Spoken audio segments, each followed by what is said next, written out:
Hi,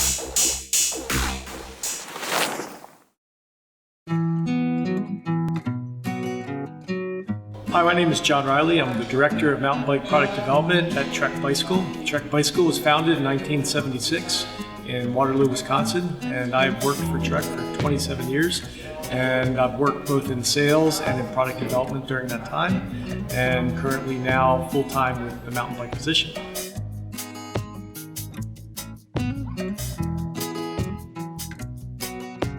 Well, it's been a lot. I mean, from the 9800, which actually was a pretty innovative bike for the time, because it was the first bike that was really full carbon bonded, which was kind of unique back then to do bonding. And that's how, back then, Trek was doing bonding and welding. So bonded aluminum and carbon and welded steel.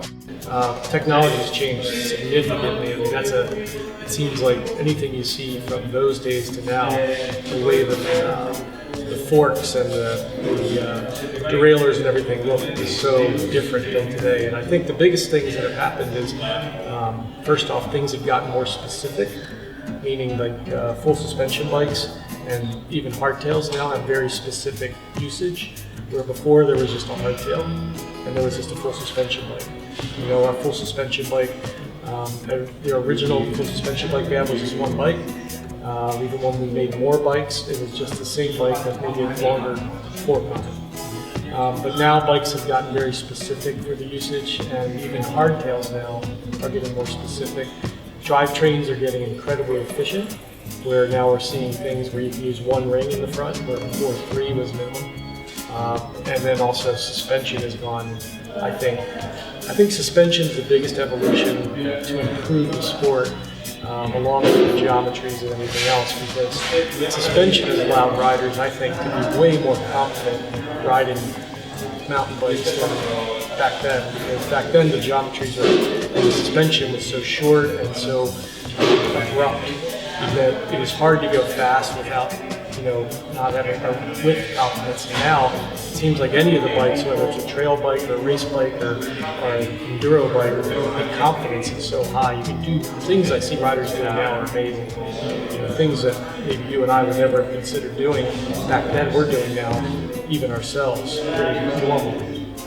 So I just think the confidence of the equipment has really come a long way.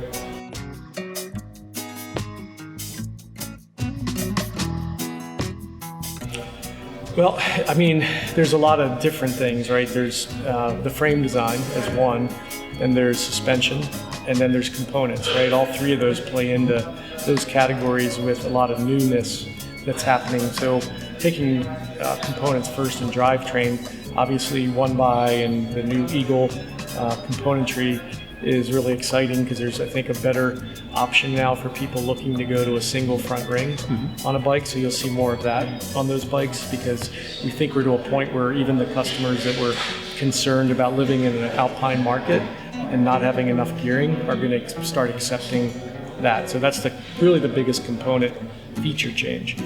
Suspension-wise, we're seeing, obviously changes and evolution from Fox and RockShox and fork and rear shock. For us, we're going to continue to evolve our relationship with Penske to continue to bring out things in the rear shock technology that will make the trail aspect of the EX and Remedy even better. We have some exciting new technology with Penske that we'll be introducing next year that will, I think, allow the EX, like we look at a category of bike as fitting like here. We think it'll allow the bike to be further, so it'll go a little more cross country and a little more enduro in the way that the bike can handle because of the suspension. And that's a new technology that's a patented technology with Penske that we'll be adding there that we think is another level of performance that we think that will expand that bike. Geometry-wise, we're pretty happy. We made some rapid progressions to a much longer, lower bike over the last 3 years. We've changed the bike 3 years in a row, so we've made some pretty big changes. So the frame geometry changes probably aren't going to be as big as they were from last year to this year, but we're still looking at kind of